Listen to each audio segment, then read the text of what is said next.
Hello friends, myself Rachna Kaul and we will start the chapter 4 electoral politics. ठीक है, of political science class 9 का chapter जो हम start करने वाले हैं. उससे पहले हम देखेंगे कि भाई इस चैप्टर में हम पढ़ने क्या वाले हैं. ठीक है, इस चैप्टर में हम क्या कवर करने वाले हैं. इस चैप्टर में ऑल इन ऑल अगर मैं कहूँ हम इलेक्शंस के बारे में जानेंगे, देखेंगे कि इलेक्शन होते क्या है, इलेक्शंस का मतलब क्या है. फिर हम जानेंगे इलेक्टोरल कंपटीशन जो कि हमारी कंट्री के लिए सही है या नहीं है. जो इलेक्शंस होते हैं या फिर हमारी कंट्री में इलेक्टोरल कंपटीशन है वो हमारी कंट्री के लिए सही है या नहीं है. इसके मेरिट्स डीमेरिट्स के बारे में जानेंगे. एक डेमोक्रेटिक कंट्री में कितना सुटेबल होता है इलेक्शंस करवाना. ठीक है, उसके बाद हम जानेंगे कि इलेक्शंस हमारी कंट्री में होते क्या है, होते कैसे हैं, क्या प्रोसेस है इलेक्शंस का. ठीक है, वो हम जानेंगे. एक वन बाय स्टेप्स हैं इसके. फिर हम देखेंगे भाई इलेक्शंस तो हो गए. ठीक है, अब हम देखेंगे कि भाई इलेक्शंस को कंडक्ट कराने में क्या क्या प्रॉब्लम्स आती है, उसको कंडक्ट करवाने में क्या क्या चैलेंजेस फेस करने पड़ते हैं. ठीक है, फिर हम लास्ट में जानेंगे भाई इलेक्शंस जो होते हैं वो करवाता कौन है हमारी कंट्री में, उसके बारे में जानेंगे, उसके powers everything we will cover. तो ऑल इन ऑल मैं अगर बोलूं इस चैप्टर में हम पढ़ने क्या वाले हैं, हम पढ़ने वाले हैं इलेक्शंस के बारे में कि इलेक्शंस होते कैसे हैं. क्लियर. चलिए let's start the chapter here. And the chapter we will start with the meaning of the elections. ठीक है, elections का मतलब क्या है.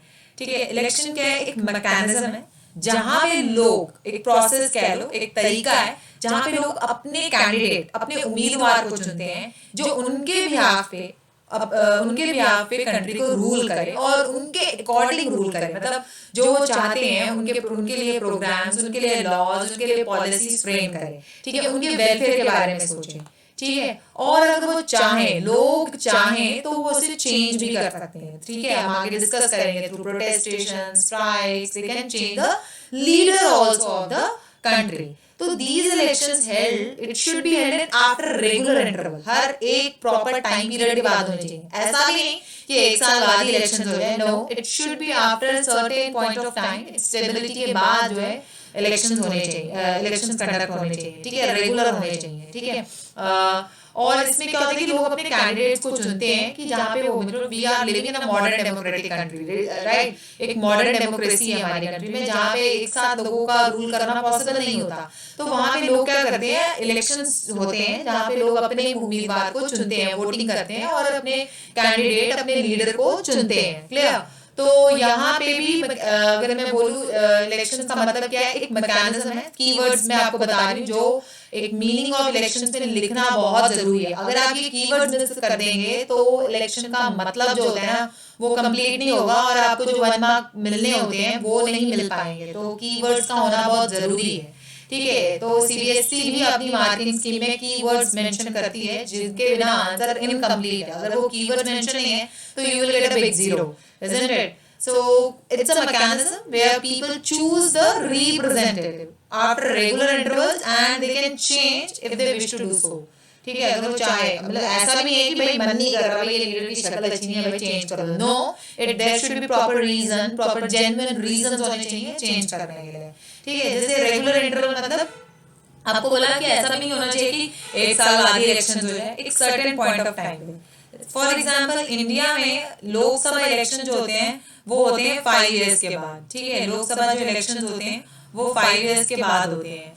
एंड यूएसए में जो प्रेसिडेंशियल इलेक्शन, लोकसभा इलेक्शन जो पीएम के लिए होते हैं. ठीक है, यूएसए में प्रेसिडेंशियल क्योंकि वहां की कंट्री का हेड प्रेसिडेंट है तो वहां पे इलेक्शन जो होते हैं 4 ईयर्स के बाद होते हैं. हाल ही में आपने देखा यहाँ अमेरिका में इलेक्शन हुए हैं एंड जो बिडेन जो है वहां के प्रेसिडेंट बने हैं, राइट.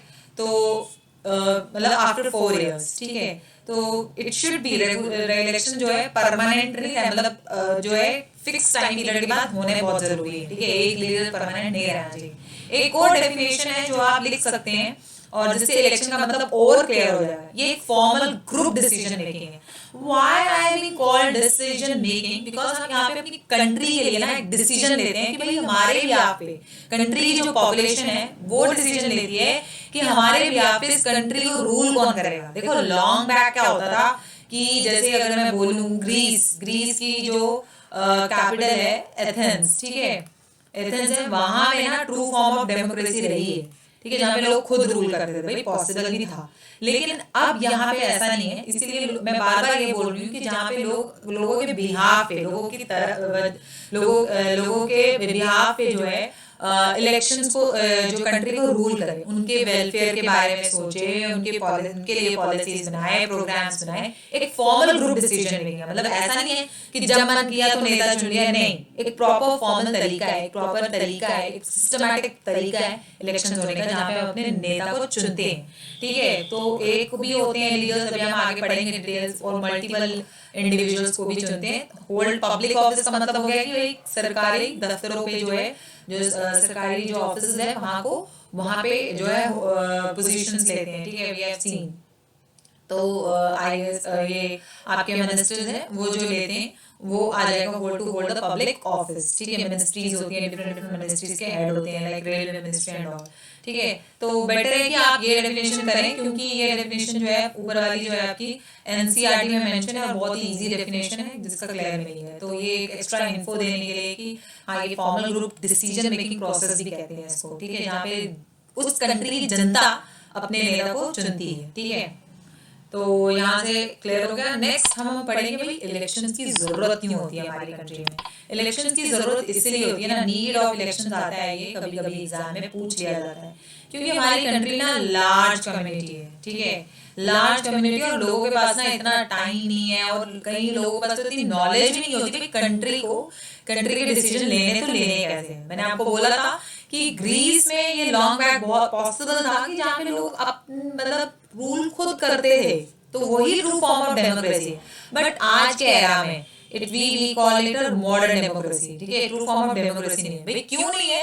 क्योंकि लार्ज कम्युनिटी, बड़ी बहुत पॉपुलेशन है, ऐसा पॉसिबल नहीं है कि लोग एक साथ, मतलब फिजिबल नहीं है कि लोग एक साथ बैठ के डिसीजन ले सके, इजंट इट? तो ये बहुत बड़ी प्रॉब्लम रहती है। और ऐसे भी लोग होते हैं कि लोगों के पास तो टाइम ही नहीं होता भाई कंट्री के बारे में सोचें, कंट्री के बारे में ध्यान दें, नहीं, इतना टाइम ही नहीं होता। और ऐसे भी लोग होते हैं जिनको नॉलेज नहीं होती भाई कंट्री के लिए क्या सही है क्या गलत है कुछ। वो इस वजह से भी यहाँ पे क्या है कि मॉडर्न डेमोक्रेसी है, जहाँ पे इलेक्शंस का होना बहुत जरूरी है, जहाँ पे लोग खुद अपने उम्मीदवार को चुने। और मतलब अगर उनके पास टाइम नहीं है तो इतना तो टाइम निकाल ही सकते हैं कि 5 और 6 मिनट्स, और मतलब क्योंकि 5 ही में जो है वोटिंग करनी पड़ती है, आगे हम देखेंगे। तो थोड़ा बहुत टाइम निकाल के वो वोटिंग कर दे, किस नेता को वो चाहते हैं, किस कैंडिडेट को वो जो है चाहते हैं जो उनके बिहाफ पे डिसीजन ले। ठीक है, नेक्स्ट क्या हो गया कि यहाँ पे हम यहाँ पे लोगों इलेक्शंस के थ्रू क्या होता है कि लोगों को चॉइस मिलती है। ठीक है, अब क्या क्या चॉइस मिलती है वो हम नेक्स्ट स्लाइड में पढ़ेंगे। तो चॉइसेस मिलती है बहुत सारी की, जो उनके बिहाफ पे कौन पॉलिसीज बनाएगा, प्रोग्राम्स बनाएगा, उनके बारे में जो सोचेगा, तो इससे चॉइसेस भी मिलती है। इसीलिए इलेक्शंस का होना बहुत जरूरी है। मतलब बहुत सारे पार्टीज होती हैं, किसको वो बहुत सारे हर पार्टी के बहुत सारे कैंडिडेट्स होते हैं, तो किसको वो चाहेंगे, तो बहुत सारे चॉइसेस मिल जाते हैं जिससे लोगों को सामने होते हैं, वो किसी को भी चुन सकते हैं जो उन्हें लगता है कि जो उनके लिए ठीक होगा। Last but not the least कि इलेक्शन क्या है कि जहाँ पे वो डिसाइड करते हैं कि कौन इंपॉर्टेंट पोजीशंस को होल्ड करेगा, मतलब कि कौन इंपॉर्टेंट मिनिस्ट्रीज को होल्ड करेगा, जिससे कि ये जो इलेक्शंस हैं वो अकाउंटेबल बनाते हैं नेता को। ठीक है, क्यों आंसरेबल बनाते हैं? क्योंकि हम एक डेमोक्रेटिक कंट्री में रह रहे हैं। It's by the people, for the people end of the people. This definition was given by the Abraham Lincoln। ठीक है, तो बहुत बिल्कुल सही कहा है। Democracy is all about the rule of people. हमारे द्वारा चुने जाते हैं, लोगों के लिए चुना जाता है, हमारे लिए चुना जाता है, और हम ही में से वो लोग होते हैं। तो वो जो भी नेता जो होते हैं, ऐसा नहीं है कि वो कोई अलग होते हैं। ठीक है, तो हम ही में से होते हैं। उन्हीं लोगों को उनका फर्ज बनता है कि वो हमारे लिए चुने। मतलब अगर वो कुछ भी ऐसा लॉ बना रहे हैं या कोई प्रोग्राम बना रहे हैं जो कुछ सेक्शन ऑफ सोसाइटी के अगेंस्ट जा रहा है, कुछ लोगों के अगेंस्ट जा रहा है, तो लोग क्या करते हैं? लोग स्ट्राइक्स करते हैं। फिर जो कंट्री के नेता होते हैं वो उनको बताते हैं भाई क्यों ये अच्छा है, हमारी कंट्री के लिए कैसा अच्छा है, उनको वो बताना पड़ता है। अकाउंटेबल होते हैं, आंसरेबल होते हैं। तो इलेक्शंस जो है क्या करते हैं? आंसरेबल बनाते हैं। वो इंपॉर्टेंट पब्लिक पोजीशंस पे तो बैठते हैं, उनके पास अथॉरिटी तो होती है कि वो डिसीजन ले रहे हैं, बट उनको ये ध्यान में रखना चाहिए कि हमें लोगों ने चुना है, तो हम लोगों के प्रति आंसरेबल है, लोगों के थ्रू जो है अकाउंटेबल है, लोगों के लिए हम अकाउंटेबल है, आंसरेबल है।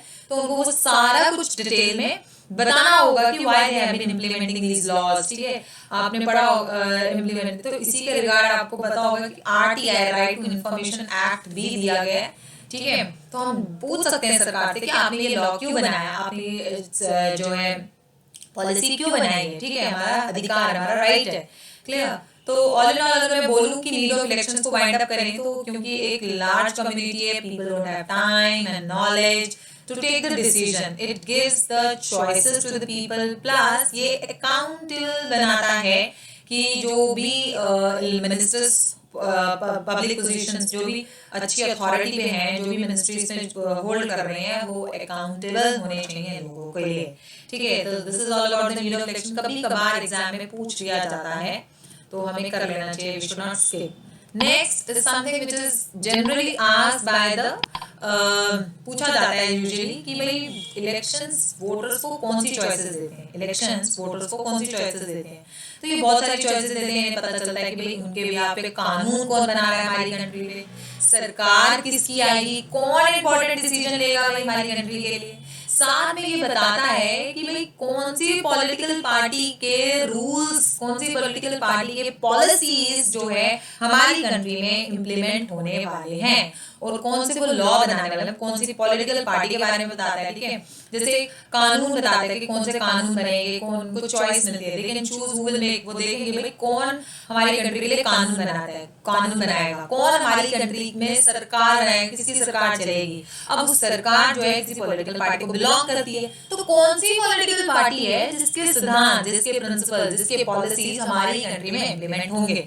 जैसे हमारी कंट्री में बीजेपी जो है सेंट्रल गवर्नमेंट में रूल कर रही है, तो बीजेपी की पॉलिसीज जो है हमारी कंट्री में फॉलो अप हो रही है, ठीक है, जो पॉलिसीज है वो फॉलो अप हो रही है, क्लियर। और वो ही हमारी कंट्री के बिहाफ पे इंपॉर्टेंट डिसीजन ले रहा है, और ये ही हमारी कंट्री के लिए लॉज बना है, क्योंकि हमने बीजेपी को वोट्स दिए हैं और हमने उनको जिताया है, isn't it? So these sometimes it has been asked in the 1 mark question, आपको प्रिपेयर कर लेना चाहिए। चलिए नेक्स्ट टॉपिक इस स्लाइड का, इस वीडियो का लास्ट टॉपिक है आपका कि डेमोक्रेटिक इलेक्शंस, ठीक है। मतलब एक किसी को इलेक्शंस, तो देखो भाई बहुत सारी कंट्रीज में इलेक्शन होते हैं, पर हमें ये देखना है कि वो इलेक्शंस क्या वो डेमोक्रेटिक हैं या नहीं, क्या वो डेमोक्रेसी के स्ट्रक्चर को मेंटेन कर रहे हैं या नहीं कर रहे हैं, क्लियर। तो उसकी कुछ कंडीशंस है जिसके थ्रू हम जज कर सकते हैं कि भाई जो इलेक्शन हो रहे हैं ना किसी कंट्री में, कि वो डेमोक्रेटिक है भी या नहीं। Let's start. सबसे पहला है 1 vote and every vote should have equal value, 1 person 1 vote 1 value, ठीक है। यानी कि जो पर्सन है जो वोट कर रहा है वो एक ही बार आए और उसके वोट की एक ही वैल्यू होनी चाहिए, और एक वोट की एक ही वैल्यू होनी चाहिए, और एक ही पर्सन वोट करे। इसका मतलब ये है, ठीक है। ऐसा नहीं है कि एक पर्सन वोट कर रहा है और उसके वोट की वैल्यू जो है डबल है। जैसे कि फॉर एग्जांपल फीजी में क्या होता है कि फीजी में जो इंडिजीनियस फीजी हैं, जो वहां के रहने वाले फीजी हैं, उनके पास इंडिजीनियस फीजी जो है उनके पास उनके वोट की वैल्यू डबल है, ठीक है। बट इंडियन फीजी जो इंडिया से रह के, इंडिया के जो होते हैं, इंडिया के जो हैं और फीजी में सेटल हुए हैं, उनके वोट की वैल्यू कम है उनके कंपैरिजन में। तो this thing should not be happen. आपने ये पढ़ा होगा पिछले चैप्टर में फीजी के बारे में, क्लियर। सेकंड आ गया free to contest the elections and it should provide the choice to the voters, ठीक है। इलेक्शंस लड़ने की आजादी होनी चाहिए। ऐसा नहीं कि कुछ ही लोगों को राइट है इलेक्शंस लड़ने का, नहीं, ऐसा कतई नहीं होना चाहिए। सभी लोगों को राइट होना चाहिए इलेक्शंस लड़ने का, ठीक है, मतलब एक एडल्ट एज पे, ठीक है।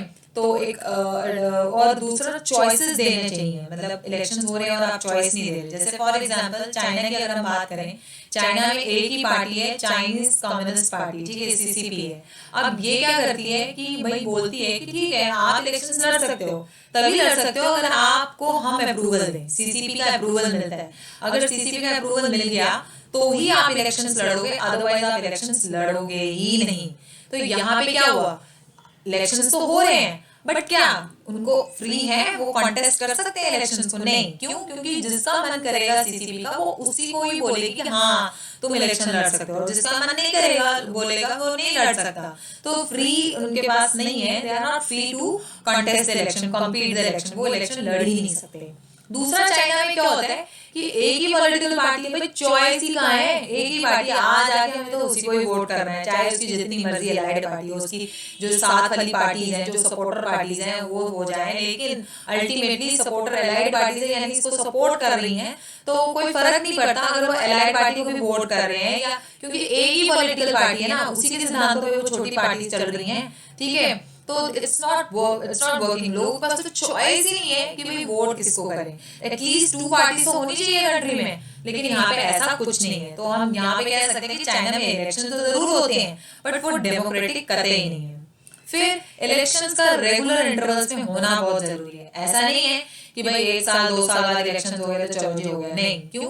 क्योंकि जब इलेक्शन होते हैं जो लीडर्स बनते हैं उनको भी टाइम मिलना चाहिए स्टेबिलिटी लाने के लिए, पॉलिसीज बनाए, लॉन्ग टर्म पॉलिसीज बनाए, इम्प्लीमेंट हुए, लोग भी जज करें कि हाँ भाई काम कैसे कर रहे हैं। जब उनको उसको टिकने ही नहीं देंगे, 1 साल या 2 साल हटा देंगे, ऊपर से इलेक्शन कंडक्ट करवाना बहुत पैसा लगता है, तो it should not be happen, मतलब कि एक प्रॉपर स्टेबिलिटी मेंटेन करने के लिए it should happen at a regular interval. मैंने आपको एग्जांपल दे दिया है कि इंडिया है जहाँ पे लोकसभा इलेक्शंस 5 इयर्स के बाद होते हैं।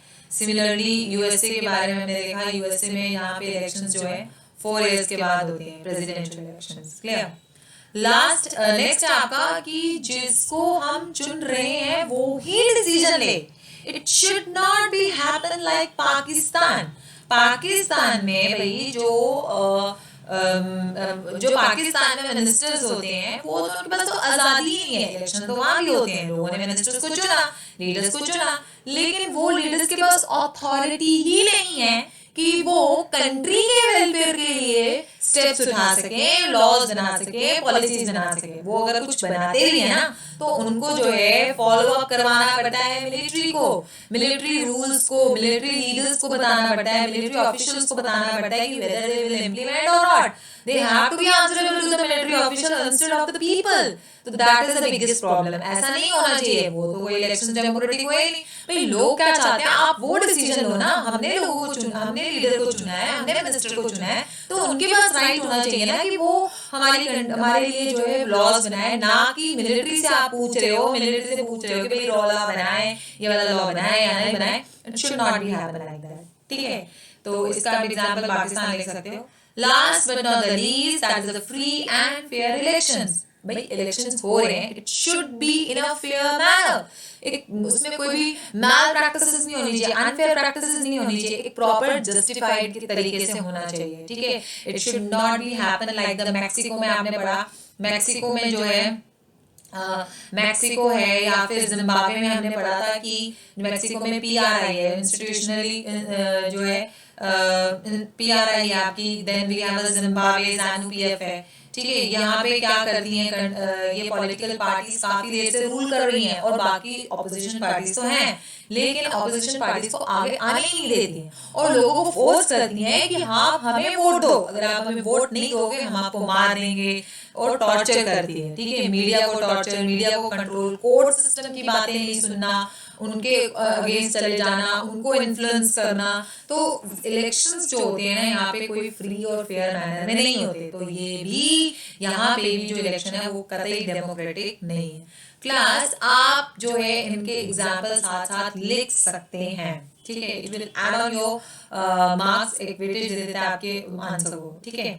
तो फर्स्ट हमने पढ़ा, अगर ऑल नॉलेज को वाइंड अप करूं, 1 vote 1 person 1 value, free to contest the election, then it should be conduct after regular interval, and whomsoever we are selecting it, that person, that people should only take the decision on the behalf of the country, and the last one is free and fair manner, okay.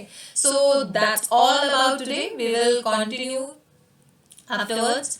Now on the basis of that some assessment question जिससे आप इसको जो है जज कर सकते हैं जो भी हमने पढ़ा इलेक्शन का मीनिंग, इनमें से जो भी करेक्ट है आप वो आंसर कर सकते हैं। ठीक है, इसको पढ़ लीजिए. It is a mechanism through which representative elected by the people, it is the medium to dominate the country, it is the way to frame the laws according to the wishes of the ruler, it is the medium to protest. तो इनमें से जो भी suitable answer है जो वो आपको mark करना है. Which of these is not a condition of a democratic elections. तो आप इनमें से जो भी फोर ऑप्शंस आते हैं एमसीक्यू फॉर्म में भी एग्जाम में क्वेश्चन आते हैं. कुछ क्वेश्चंस होते हैं एमसीक्यू जो है थोड़े कम हो गए हैं, बट इट कम्स. तो आप इनमें से जो है कर सकते हैं. ठीक है, that's all for today. Thank you and have a nice day.